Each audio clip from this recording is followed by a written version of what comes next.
Ciao a tutti, qui è Sibilo che vi parla, benvenuti in questo nuovo video. E ricordate, non importa chi sono, ma quello che dico. Oggi parleremo della narrazione dei perdenti, quella narrazione che ormai da un paio di mesi, esattamente da quando l'Inter si è ripresa alla testa della classifica, soffia incessantemente sul campionato di Serie A. Io sono nauseato da ciò che sto ascoltando. Ad esempio, passa tutto sotto traccia. Ma l'ultima intervista rilasciata da Juan Jesus post sconfitta con il Chelsea, a proposito, volevo solo dire a casa, squadra senza storia. Dicevo, l'ultima intervista rilasciata da Juan Jesus per me è assurda. La FIGC e le squadre di Milano, anche se lui ovviamente si riferiva a una sola squadra, ovvero l'Inter, dovrebbero denunciare e condannare queste gravi parole. Da Tesserato ha detto testuali parole. Io non è che voglio aprire polemiche, ma da quando ho capito che noi, nonostante l'emergenza, abbiamo dato fastidio a Milano, un po' di cose sono cambiate. Io non voglio aprire polemiche, ma nonostante le emergenze, da quando abbiamo dato fastidio a Milano, un po' di cose sono cambiate. Ora anche io non vorrei aprire polemiche, ma penso che se un tesserato si esprime in questo modo e si permette di alludere a malafede e a meccanismi di controllo del campionato, un campionato manovrato insomma da qualche potere occulto, e lo dice pubblicamente in un'intervista, per me, e ripeto per me, dovrebbe quantomeno essere diffidato. Sei a -9, amico, continua a rosicare nella tua infinita mediocrità. Sei mediocre, mia opinione personale, sarò libero di pensarla così, no? Jesus è uno che solo con Conte può essere preferito a Buongiorno. Se sei importante in campo, per il Napoli, è solo per la tua infinita scorrettezza in tutti gli interventi che fai, che ti portano vantaggi sull'avversario. Non giochi pulito il più delle volte e quando lo fai sei saltato sistematicamente come un birillo, come dimostrato dalle ultime partite. Sei tutelato dagli arbitri da qualche anno a questa parte e personalmente penso di sapere anche precisamente da quando, e mi taccio. Non sia mai dargli un giallo o un rosso quando colpisce in pieno petto volutamente il suo avversario per fare male. E chiunque abbia giocato a calcio questo lo sa. Se quel fallo lo avesse fatto un altro giocatore l'avremmo analizzato e se ne sarebbe parlato per mesi. Dagli arbitri ai giornalisti che analizzano e commentano le gare, tutti evitano di essere giusti nei suoi confronti. Questo non va bene. Io non posso accettare che una squadra che si sta dimostrando mediocre come quella del Napoli, dopo aver investito 400 milioni in 2 anni e con l'allenatore più pagato d'Italia, debba avvelenare ogni volta l'ambiente solo perché le cose non girano come dicono loro. L'anno scorso fecero lo stesso dopo la partita di Milano. Si parlò del rigore di Anghissà, ma mai del fallo da basket di Olivera. È passato tutto in sordina, si parla sempre e solo di quello che vogliono loro, e sempre e solo quando hanno qualcosa da recriminare. Sono spaventato per le prossime giornate di campionato e secondo me ne vedremo delle belle. Il Napoli ha gravi colpe. Voi avete lavorato male, il mister ha lavorato male, la società ha lavorato male e i giocatori hanno lavorato male. Nessuno è perfetto, una volta a me e una volta a te. Un pochino sareste anche sfortunati, ma anche quella gira. Nessuno ricorda quando l'Inter a fine anno giocava nel mese decisivo con il trio di difesa Darmiano, Bissek e Carlos Augusto o con Arnautovic e Correa titolari, vero? E come già detto più volte, non è vero che tutti gli infortuni del Napoli siano da addossare alla sfortuna, ma anche alla preparazione atletica. Prendetevi le vostre colpe. In ogni caso è assurdo che un'affermazione del genere, comprensibile solo se sei un tifoso da bar, venga taciuta e non riportata sui maggiori quotidiani con grave condanna. Quando l'ho letta pensavo fosse la solita trollata social, alla fine se ne inventano di oggigiorno, ma invece era vera, intervista rilasciata ai microfoni di Kiss Kiss Napoli.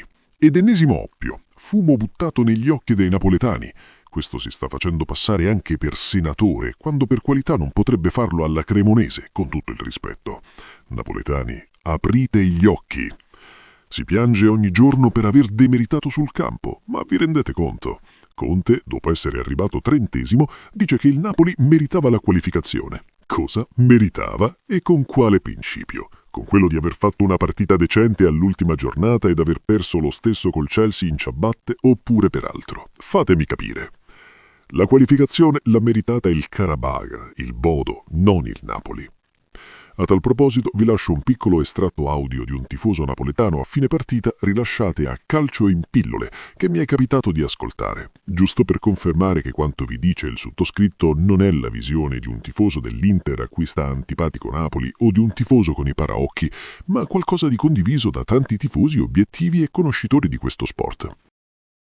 Spero col cuore che Conte vada via, perché nel calcio e nella vita contano cose più importanti. Sei stato durissimo. Imputi Io quindi ho a lui la 50 mancata. tatuaggi. No. Imputi a Non lui ho la mai- mancata qualificazione, solo questo. Ma in un calendario in cui hai il Karabag, Francoforte, già moralmente di principio devi uscire dopo la partita col Copenaghen. Quindi poi questo si riflette anche in campionato. Cioè questa squadra perde in maniera sistemica partite senza tirare in porta. Oggi vanno applauditi i ragazzi perché hanno cercato, anche in una cornice abbastanza buona di pubblico, di fare quello che si poteva.